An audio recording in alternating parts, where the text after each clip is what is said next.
Amajibu ka Allah subhanahu wa ta'ala kakasa nti yasinzibwa yekka mu butuufu atagattibwako kintu kirala kyonna. Tumusaba okusaasana emirembe n'ebyengera ku mukama waffe nabbi Muhammadin sallallahu alayhi wa sallama ne basahaba be ab'ebitiibwa n'abo bonna abanaatambulira ku bulungamu bw'ebyo bye yasomesa okutuusa olunaku lwe tulisinkana ow'ekitiibwa Allah subhanahu wa ta'ala. Tukyagenda maaso n'ekitabo kyaffe Al-Wajizu fi aqidati salafi salih, ekitunyonyola obufunze bw'enzikiriza y'abatukulembera abalongoofu, era nga tuli ku al-aslu al-awwal, ekikolo ekisooka, wa huwa al-imanu billahi wa arkanu, nga kyekyokukkiriza Allah subhanahu wa ta'ala n'empagi ez'obukkiriza, era nga tuli ku mpagi ey'okutaano, wa huwa al-imanu billahi azza wa jalla, yeyokukkiriza Allah subhanahu wa ta'ala nti ndoza twagimaliriza kukkiriza Allah subhanahu wa ta'ala n'empagi ezitambulira ku bukkiriza. Na wetuli okukkiriza Allah jalla waala n'empagi ezitambulira ku bukkiriza, era kati wetuli tuli ku arrukunu al-khamis, empagi ey'okutaano, wa huwa al-imanu billahi azza wa jalla, nga n'empagi eyo kwe kukkiriza Allah subhanahu, wa huwa al-imanu bil yawmil akhir, kukkiriza olunaku olw'enkomerero. Era min al-imani bil yawmil akhir, mu kukkiriza olunaku lw'enkomerero, yadkhulu fihi, muyingiramu al-imanu bi muqaddimati yawmi saa, okukkiriza ebikulembera olunaku lw'enkomerero, wa hiya al-alamatu allati tusbiqu qiyam saa, bwe bubonero obugenda okukulembera okutuuka kw'olunaku olw'enkomerero. Waqad qassama al-ulama, abamanyi baffe, obubonero obwo babukassamamu emirundi oba emiteeko ebiri. Fadhakaru al-alamat as-sughra wal-alamat al-kubra, ne boogera obubonero obunene, alamatu saati as-sughra wa alamatu saati al-kubra. Darusu zaffe ezisembyeyo tubadde tutunuulira al-alamatu as-sughra, obubonero obutono bwetugenda okubeera nga tufundikira olwaleero, olw'okuba eddoboozi lyange lirimu obuzibuzibu.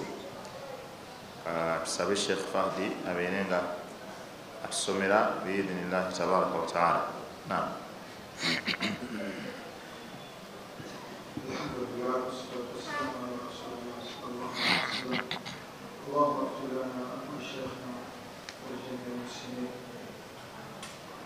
يقول المصنف رحمه الله: تغير الزمان حتى تعبد الأوثان ويظهر الشرك في الأمة وكثرة الأمطار وقلة النبات وتقارب الزمان وقلة البركة في الأوقات وانتفاخ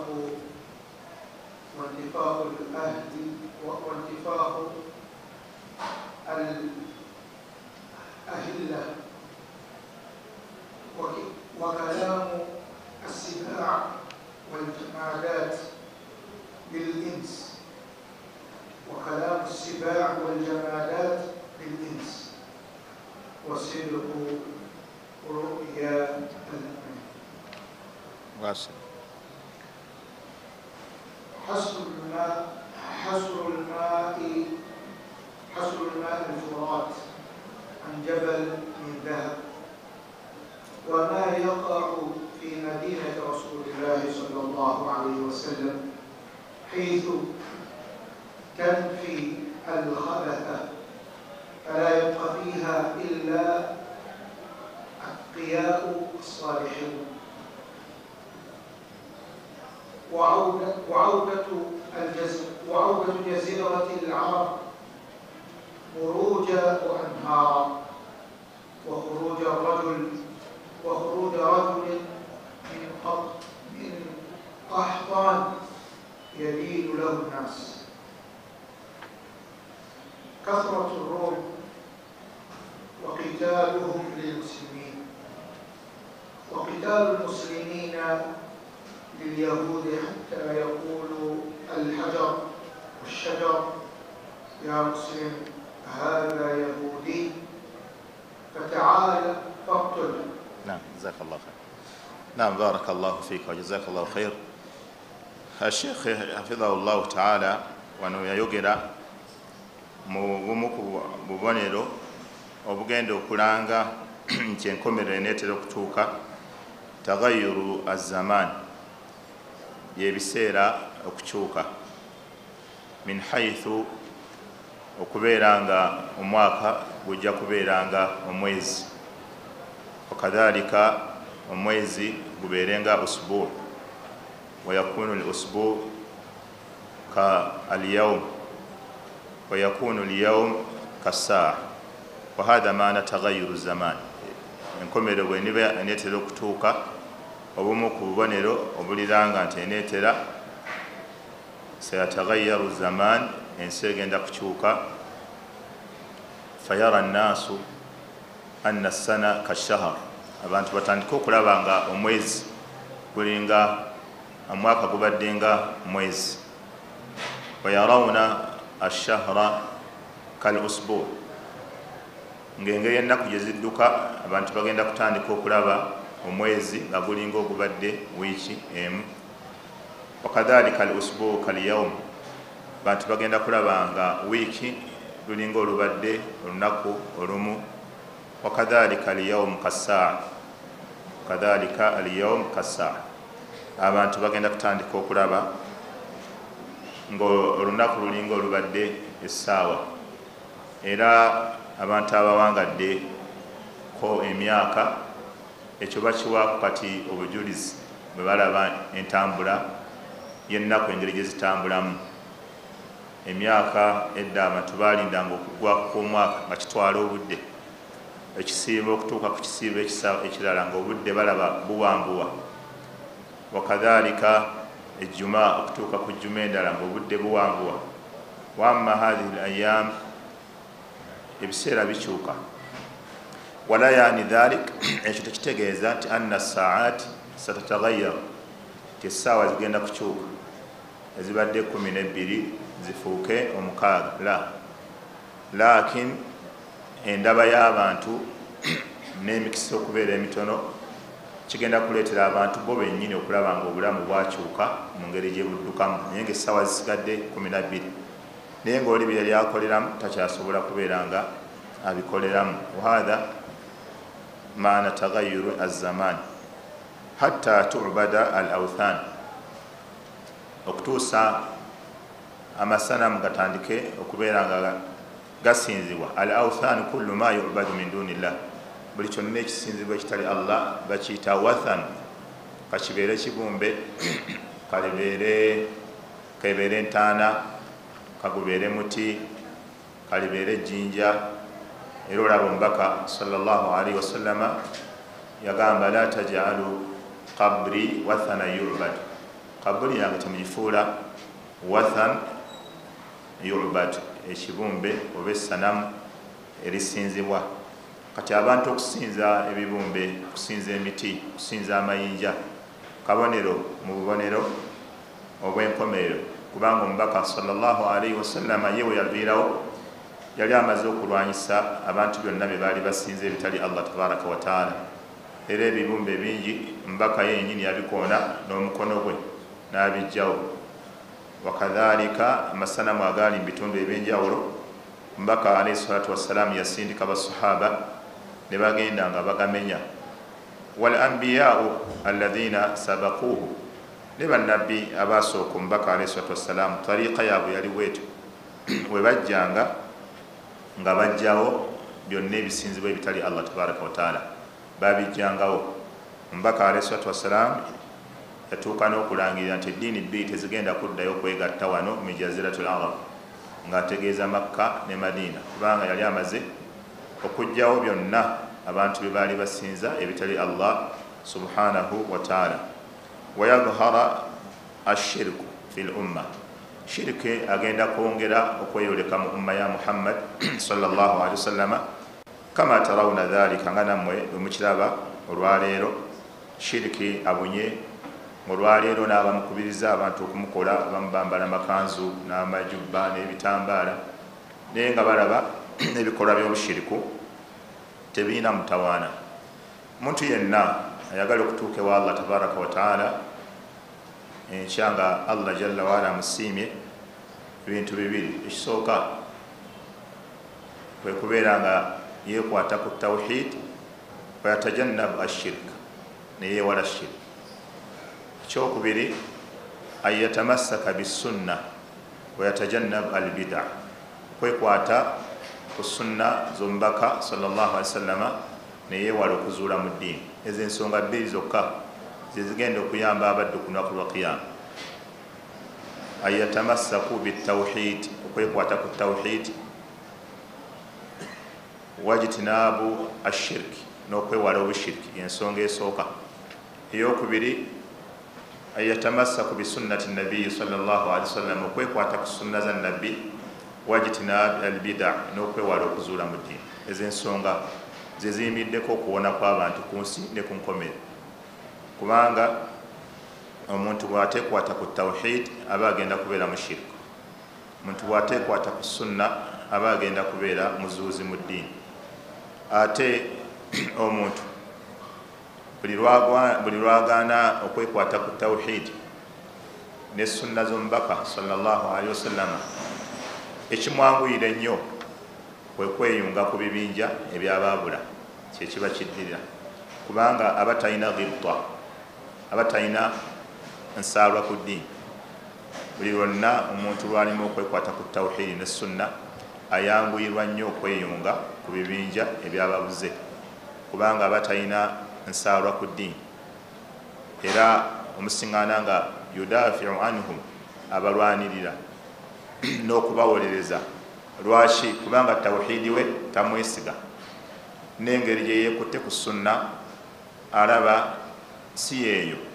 Kati aba yanguyirwa nnyo okubeera nga yenyiga mu bibinja ebyo ebiri ku bubuze, kubanga bisobola omubudamya y'engeri gy'atanyweza tawhidi.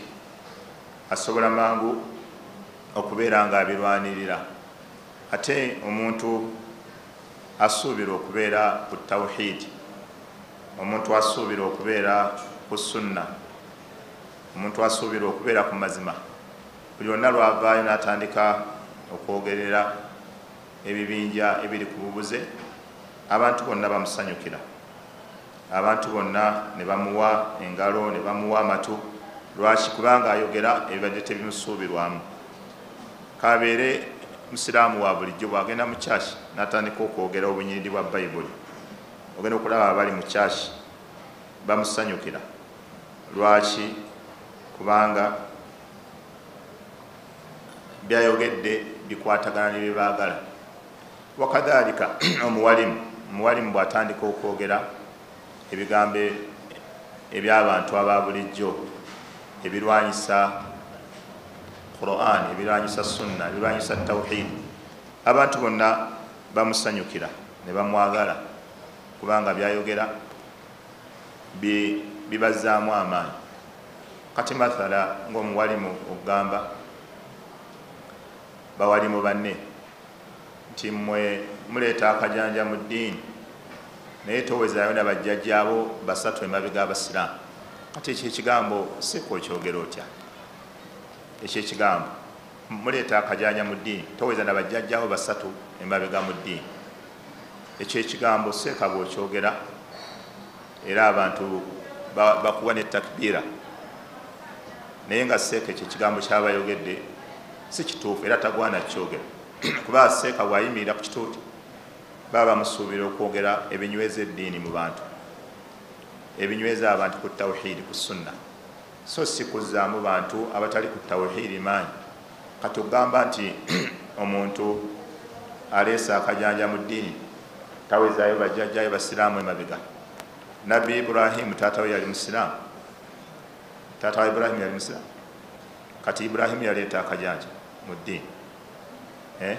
Nabbi Muhammad sallallahu alaihi wasallam va ku bajjajja, taata tuli kati ku taata, taata wa nabbi yali musiraamu. Kati bw'obuuza oli munno ng'olaba asomesa amazima n'omubuuza mutoweza bajjajja basatu emabega abasiraamu, oba otegeeza ki? Omuntu oluusi aba alina obulemu mu kutegeera nusuusu ashariya, obulemu bwe n'abuzza ate ku banne n'atandika okunenya abalala, naye nga ye alina obulemu mu kutegeera nusuusu ashariya. Bannabbi ba Allah ojja bagamba nti baleeta akaki akajanja kubanga ne bataata bennyini tebaali baki basiraamu. So abawalimu abamu bagwana babeere begendereza nnyo nga batudde ku bituuti bakutte emizindaalo bali kutuba basomesa, bagwana babeere begendereza nnyo kubanga ekibasuubirwamu kubeera ku sayidi ya ddiini ya mazima, so si kubeera ku sayidi y'abantu kubanga ebyo ebigambo abantu babyagala. Olaba Seeka y'Abaganda baleeta akajanja mu ddiini. Allah subhanahu wa ta'ala yagamba ya ayuha alladhina amanu la tattakhidhu alladhina ittakhadhu dinakum huzwan wa la'iban min alladhina utul kitaba min qablikum wal kuffara awliya. Era Allah kiyazzaako wattaqullah in kuntum mu'minin. Laba wattaqullah in kuntum mu'minin. Olaba e message egenda ddala kwabo baseeka abadda mu bantu ne batandika okukkakkanya abantu abasomesa tawhid, abasomesa amazima. Amazima gaali badde nti abantu babasomesa tawhid ne sunna z'omubaka sallallahu alaihi wasallama tekigaana kubeera nti mu famire zaabwe mulimu abatali basiraamu, wabula eshariya yalambika ensalosala zaffe. Tekitegeeza mbu abantu bali si bannaffe, si be batuzaala, baba batuzaala wadde si basiraamu, be batuzaala, be bajjajja baffe, naye eshariya erina ensalosalo ze yalambika. Kati ezo zirina osigalawo, baseeka ze baba bategeeza. Baba tebategeeza nti omuntu tasobola kweyita linnya lya taata we atali musiraamu, kibayita al intisab. Baba tebagaana kwenasaba ku jjajjaawe, bagundi be bazaala, bagundi abatali basiraamu, tewali agaana. Wabula abamanyi kye bagamba wateeka okubaawo ensalosalo al hududu addiiniya, ensalosalo nga zo za ddiini, nti wadde bano be batuzaala batali basiraamu naye wano ne wano tetusukkawo, tetukolagana nabo mu byeddiini, mu bisigadde ebyensi tukolagane nabo. Kati Allah kyeyagamba ya ayuha alladhina amanu, abange mwe abakkiriza, la tattakhidhu alladhina ittakhadhu dinakum huzwa. Munsoma endala huz'a, la tattakhidhu alladhina ittakhadhu dinakum huzwa oba huz'a. Temufuula abo abaddira eddiini yammwe ne bagifuula huzwa, omuzannyo, okusaaga, okujerega, nga buli kaseera babeera babajerega, babeera babakkakkanya, ne bagifuula walaiba, muzannyo, min alladhina utul kitaba min qablikum, mu abo abaweebwa ekitabo abaaliwo olubereberye lwammwe, yani min alyahudi wannasara, wal kuffara, n'abaki n'abatali basiraamu, abakaafu walira Allah temubafuula ki awliya, mikwano gyammwe egy'omunda ennyo, banfanfe. Wattaqullah, bawali mumwe muti Allah, in kuntum mu'minin, bwe mubeera muli baki bakkiriza. Eyo warning y'amaanyi. Wattaqullah, ebyeddiini mubiteekemu okutya Allah, temubisaagiramu, si bya bufuzi mb'oyogera kufuna abantu bangi. Wattaqullaha in kuntum mu'minin. Eyo aya eri ku pointi yennyini ey'omuntu seeka okudda ku sayiri y'abantu aba bulijjo byawulira boogera naye n'abikozesa okwaŋŋanga baseeka banne n'okubavumirira abali ku mazima. Allah gwe gwagamba ya ayuha alladhina amanu la tattakhidhu alladhina ittakhadhu dinakum huzwan wa la'iban min alladhina utul kitaba min qablikum wal kuffara awliya wattaqullaha in kuntum mu'minin. Allah mwe bagamba muti Allah bwe mba mpakasa muli bakkiriza pozi nga tuli mukkiriza. So okulengeza abali ku mazima nga mukozesa ebyo ebigambo mutolinayo bajjajjawo basiraamu emabega bawera basatu naawe onyumya. Nabbi Muhammad yalina bameka? Ibrahimu yalina bameka? Yennyini taata we gwava musiraamu. Atuyagala tugamba Ibrahimu yakola akajanja okusomesa tawhid. Ibrahimu yakola akajanja okugamba inni bari'un minkum wa mimma ta'buduna min dunillah. Yakola akajanja. Albara'atu ad-diniya wajiba. Albara'atu ad-diniya wajiba. Okwesamba abatali basiraamu okw'eddiini kwabwatteeka ala kulli muslim. Wajiba kyabwatteeka eyo baraa wajiba. Okwesamba ebisinzibwa byabwe ne ebitali Allah, enzikiriza y'okusinza etali Allah ekakata ku buli musiraamu gikyawe. Enzikiriza eyo eya shiriki eyolesa obubuze obusamize kikakata ku buli musiraamu okubeera nga agyesamba. Shaka n'agamba wayadhhara ashirku fil umma, shiriki agenda kwatiikirira nnyo mu umma, yeeyoleka ennyo okweyoleka. Shiriki agenda kweyoleka. Wa kathratul amtari, n'enkuba okubeera nga egenda kuyitirira. Wa qillatu nabati, naye ng'ate ebibala bitono. So ng'ate enkuba bw'etonnya ekiba kisuubirwa kubeera nga Allah subhanahu wa ta'ala ayitiriza emmere. Kati abantu ennaku zino bakaaba matooke, buli wootuuka mu byalo bakaaba matooke, naye ng'enkuba etonnya naye amatooke tebagalaba. Wa huwa alladhi yunazzilu al-ghaytha min ba'di ma qanatu wa yanshuru rahmata. Olaba mu bisuubirwa Allah atonnyesa enkuba ng'abantu bamaze okugwamu essuubi. Wa yanshuru rahmata, n'asaasaanya okusaasira kwe, yani kathratu nabati, ebibala ne bibeera bingi, emikisa ne gibeera mingi. Naye ku nkomerero y'omulembe mbaka yakiraga nti enkuba egenda kubeera nga etonnya nyingi naye ate ng'ebibala bitono. Wa taqarubu az-zaman, n'ebiseera okubeera nga bisemberagana. Ebiseera okubeera nga bisemberagana nga bwe twayogedde. Era omubaka alayhi salatu wassalam yagamba la taqumu saa hatta yataqarab az-zaman. Nabbi sallallahu alaihi wasallam ebiseera bisemberaganye.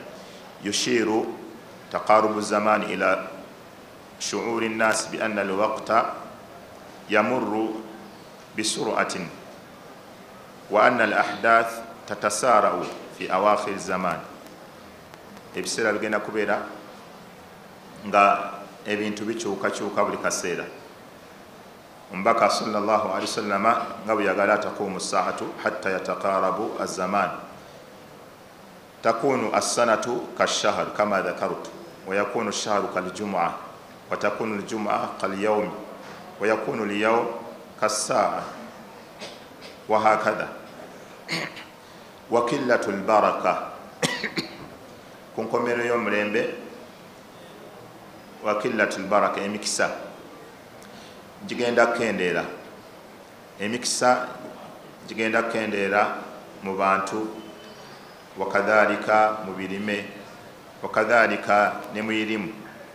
Buli kintu kyonna baraka egenda kubeera ntono, kubanga baraka al-barakatu, maana ya baraka ziyadatul khairi wan nama, kwe kubeera nga ebirungi byeyongera n'okukula, kibayita baraka.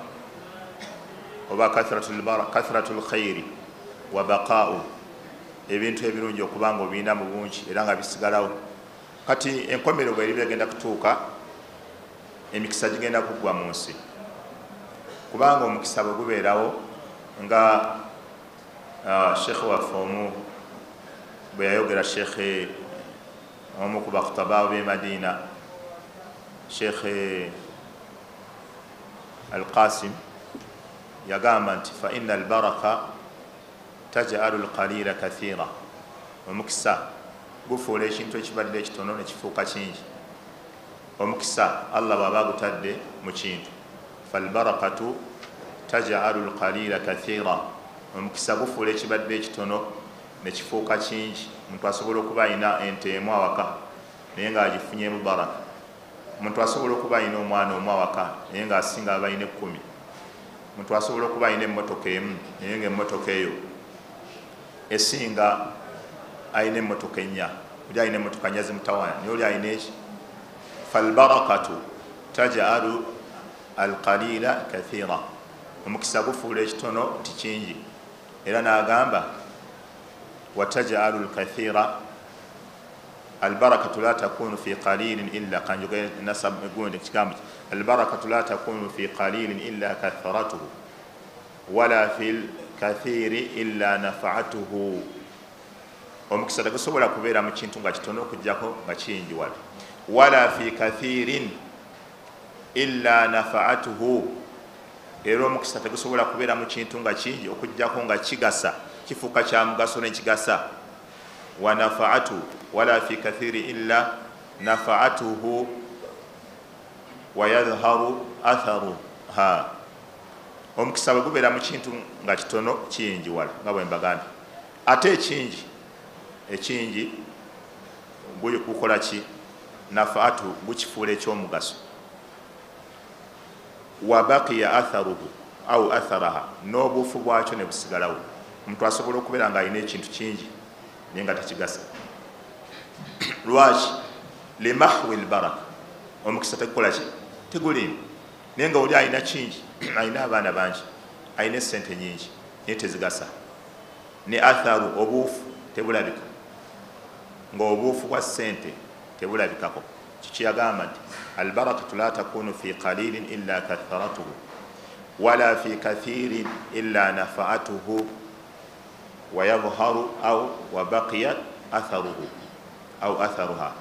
Idhan ku nkomerero y'omulembe era kyobalaba abamanyi baalinga bakubiriza nti omuntu yenna nga bwe nabagambako ekigambo kya Umar ibn Khattab, man burika lahu fi shay'in falyalzamuhu. Omuntu yenna bw'ateerwanga omukisa mu kintu falyalzamuhu, akikole ki? Akiremereko. Umar ibn Khattab yatugamba era yali nkola y'abamanyi nga bw'aba alina ensolo awaka n'agirabamu omukisa nga tagitunda ebeerawo. Bw'aba alina omukyala n'amulaba omukisa abeera naye tayawukana naye. Bw'aba alina nnyumba n'agirabamu omukisa oba ekibanja oba ettaka talitunda okujja nga waliwo haja.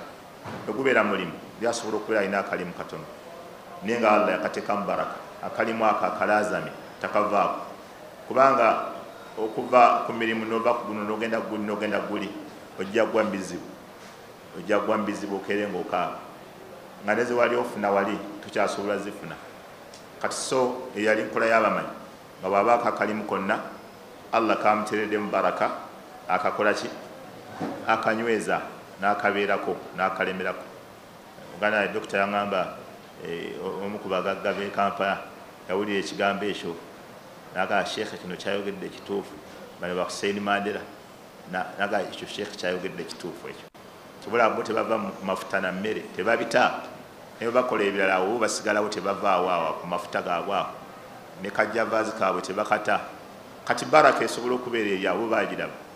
Kati gogawuga emmere obumere, emmere erimu ki? Emmere obumere, okufumba obufumbi emmere.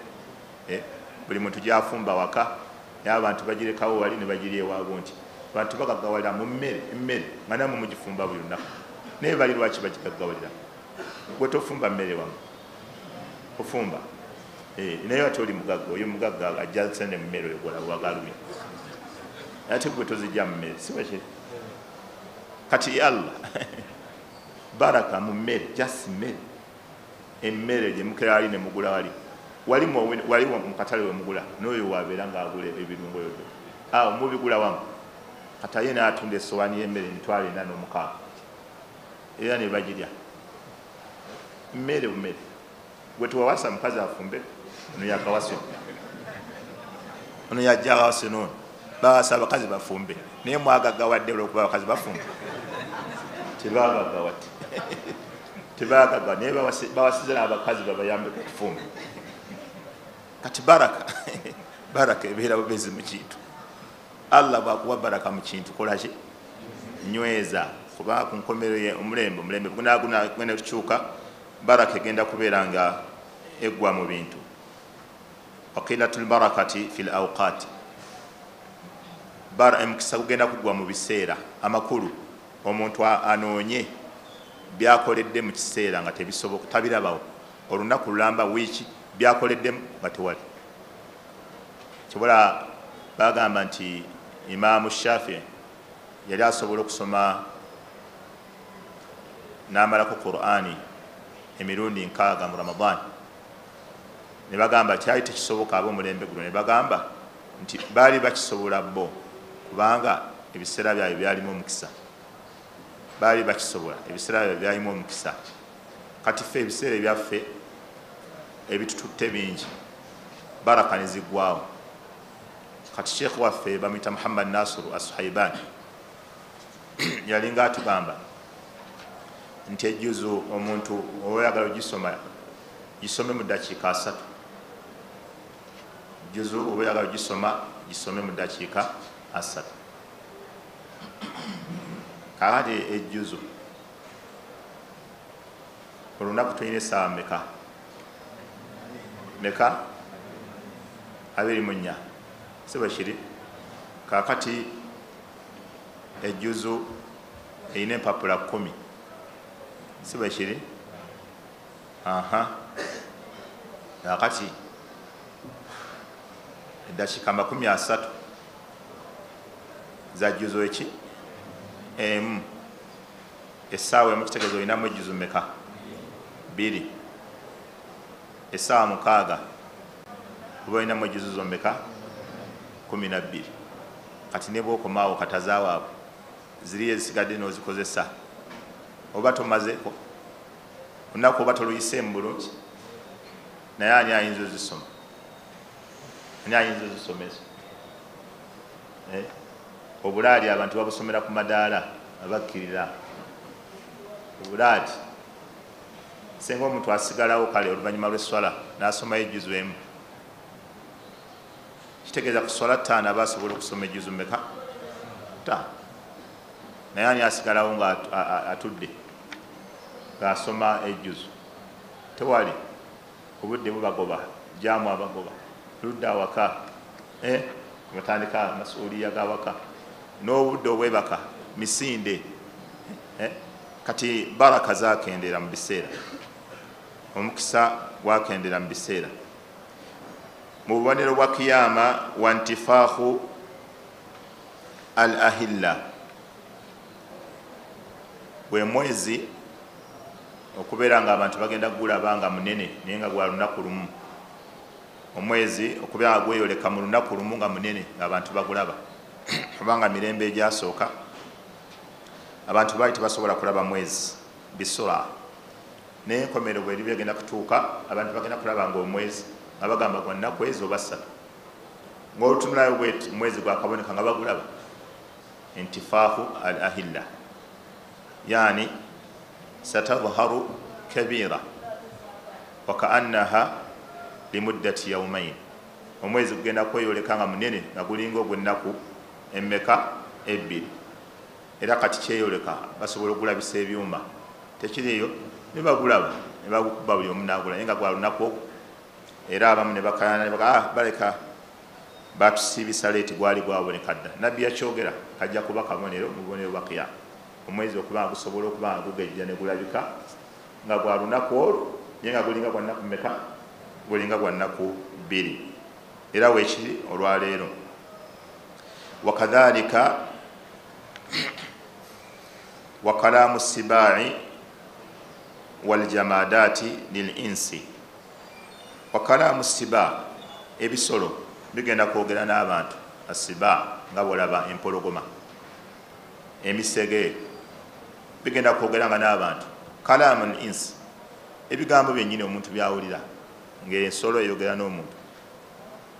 Waljamaadaati, n'ebirime ng'emiggo, omuggo.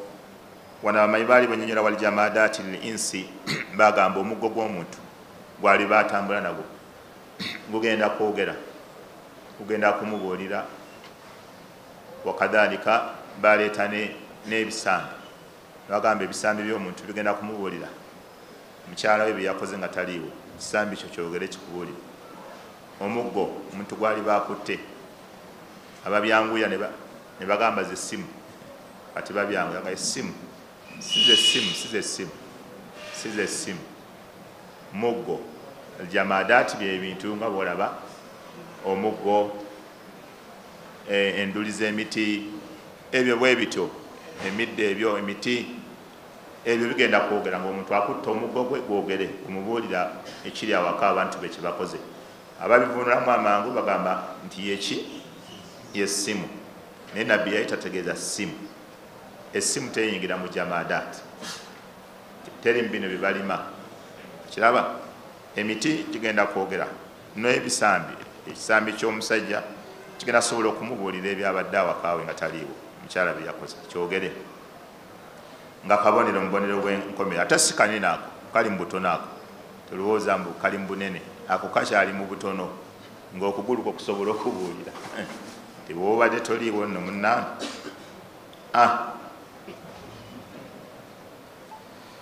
Wasidqu ru'ya al-mu'min, wasidqu ru'ya al-mu'min, n'endooto y'omukkiriza okubeera ey'amazima.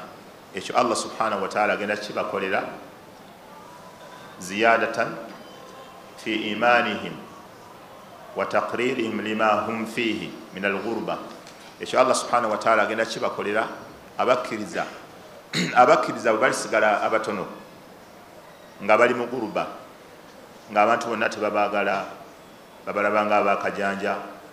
Allah agenda bawa karamaati, ebintu ebirungi, okubanyweza n'okubalaga nti kyebaliko kituufu, nga bw'aloota ekintu nga kiba kigenda kubeerawo nga kituufu nga bwakiroose, nga kigenda kuba kyamazima. Allah agenda kuleetanga ebirooto, era eyo juzu min alwahyi, kitundu ku bubaka, oba kyankaaga mu bisatu oba kyankaaga nga mu bisatu, au kama qala sallallahu alaihi wasallam. Omukkiriza alibaaliwo kigenda kutuuka ekiseera nga kyaloota kibeerawo nga bwe yakiroose. Allah ayongere okumunyweza ku bukkiriza bwe ne imaani ye, aleme kubeera nga aterebuka. Kathiratu Rum, Abaroma bagenda kuyitirira wano bagamba Kathiratu Rum bategeeza ad-dawlatu al-gharbiyya. Mbuseewo naam, hasru ma'i al-Furat an jabali min dhahabi. Mu bubonero obugenda okulanga kyenkomerero esembedde, hasru ma'i al-Furati an jabali min dhahabi. Hadisi eyo nali ngireese wiiki eyaggwa. Omugga gwe bayita Furat guli mu Iraq, amazzi gaagwo gagenda kukwata gabeere nga gold. Kati abantu batandike ogendayo bagalwanire nga buli omu ayagala okuŋŋaanya gold oyo, naye bagenda kuttiŋŋana. Nabbi sallallahu alaihi wasallam yalaga wabeere nga ku 100 kusigalako omu yekka, nga buli 100 kusigalako omu, olwokuba buli omu agenda kudduka nga alaba yagwanira, agamba nze nina okumufuna gold oyo, naye nga battiŋŋana nga ku 199 bafa, ne basigala nga battiŋŋana olw'amazzi ago agali bagafuuse gold. Bala bagamba gagenda kubeera nga gakola ensozi, nga gabanga ensozi eza gold. Abali bagamba bagenda kufukula mu mazzi ago gold yennyini. Ni ali muhimu hasru ma'i al-Furati an jabali min dhahabi, gagenda kuvaamu ensozi eza gold, ago yennyini gakwata, go gennyini gakwata ne gafuuka nga gold. Buli omu ne bayita bannaabwe mujje tugende tukuŋŋaanye, naye olw'ettama n'omululu na buli omu okweyagaliza nga batuuka ate balwana ne battiŋŋana, ng'omu yasobola okuyoolako kayodde. Wama yaquu fi madinati rasulillahi sallallahu alayhi wasallam haythu tanfi al-khabatha fala yabqa fiha illa al-atqiya'u as-salihun. Wakadhalika wama yaquu, n'ebyo bijja okubeerawo fi madinati rasulillah, mu kibuga ky'omubaka sallallahu alaihi wasallama, haythu tanfi al-khabatha, kigenda kuwandula ababi bonna abakirimu, kigenda bafulumya. Fala yabqa fiha illa al-atqiya'u, tekigenda kusigalamu okujjako abatya Allah subhanahu wa ta'ala as-salihun abalongoofu. Wa awdatu jazirati al-arabi murujan wa anhara, n'ekyondo ky'abuwarabu kigenda kuddamu kifuuke yani ardun yabis, ensinga eya green. Kati ekyondo ky'abuwarabu ddungu, olwaleero ddungu musenyu, naye kigenda kuddamu kibeere nga kya green. Muruja yani yabisan, nga kibisi, nga kiraga green nga bwolaba ensi ezaffe eza Africa nga kiraga green. Wa anhara, nga n'emigamo egiri. Wa khuruju rajuli min kahtani yadinu lahu nnas, omusajja agenda kuva mu ekyo ekitundu nga abantu yadinu lahu nnas yani yattabi'unahu wa yajtami'una indahu kathira, nga bamugoberera ng'era bamukkiriza nga bamugondera. Agenda kuva mu kahtani. Kathratu rum, abaroma bagenda kubeera nga bayitirira. Wahum, baba bategeeza ad-duwal al-gharbiya, the western countries, bagenda kubeera bangi nnyo nnyo nyaabo. Naye nga ekibakuŋŋaanyiza wa qitaaluhum lilmuslimina, bonna nga balwanyisa abasiraamu. Ezo ensi zigenda kubeeramu abantu bangi nnyo naye ng'ekigendererwa kyabwe ekikulu kulwanyisa basiraamu. Wa qitaalu lmuslimina lilyahudi, ate ekiseera kigenda tuuka abasiraamu nabo balwanyise abayudaaya. hatta yaquula alhajaru washajaru, kutuusa omuti n'ejjinja bwe lituuka okugamba ya muslim hadha yahudiyu fataal faqtulu. Gye bujja nabbi sallallahu alaihi wasallam yaliko akiranze abasiraamu bajja kulwanyisa abayudaaya batuuke n'okubeera nga babawangula. Ng'omuyudaaya bwali badduse ne yeekweka emabega w'ejjinja oba emabega w'omuti, ng'omuti gugamba musiraamu jangu omuyudaaya wuno omutti, jangu omulwanyise wuno. Kati eyo hadithi emabega eri myaka egiyise, omusajja omufalastini yagigamba omuyudaaya, omusiraamu agamba omuyudaaya n'amugamba ekiseera kijja kutuuka tubalwanyise tubatte. Oli ne bwali bayeekwese mabega wa muti, ng'omuti guyita omusiraamu ti wuuno yeekwese jangu omuti. Omuyudaaya n'amugamba kituufu, nabbi wammwe yayogera mazima, naye abagenda tukolako ekyo si be bammwe, mmwe bye tuli nammwe bye muli, bali bagenda kubeera ku ddiini, mmwe temuli ku ddiini. N'amugamba pulezidenti wammwe yali ategeeza Yasser Arafat, alaba omukyala gw'alina, n'amugamba mmwe temusobola tulwanyisa, abayitulwanyisa si mmwe. Kitegeeza abagenda okuba nga beekutte ku ddiini entuufu nebagenda kusobola okutwanyisa abayudaaya. Wamma nga byemuli nabo bye bali temusobola, byemuli nabo bye bali. Bye bakola omuziki gwalinga gukaba mu Falastini nga ne wali mu Isirairi gukaba. Ebiri eno bye birina ebyo. Kati awo babo tebasobola kuwangula abayudaaya. Era kyobola bawulama barrabbaniya nga Sheikh Albani bagamba nga basiraamu musooke mudde ku ddiini, musooke mudde ku ddiini, musooke mudde ku ddiini. Bwe muba mwagala okuwanyisa olutalo luno odduwanga olw'obusiraamu, musooke mudde ku ddiini, mudde ku nabbi kye yaliko ne basahaba. Wammokera obukezi nga mugenda fawda, bwemugenda temulina kye mugenda kuwanga. Kye balinga bababuulirira nanga babagana okukasuka amayinja mu gundi naye nga bo tebawulira. Idhan bawulama abo balengera wala, balengera wala. Kyola Sheikh Ibn Uthaymin bamubuuza nga ogenda mu jihaadi, n'abagamba musome kubanga amateeka agafuga jihaadi bagasoma wabusome. Kati mumwagala genda mu jihaadi nga temusomye, n'abagamba musooke musome ddiini.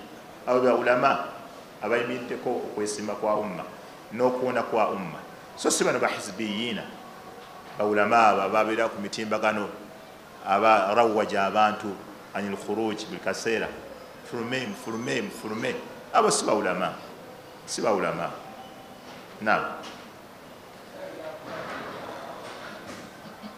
Naam Sheikh.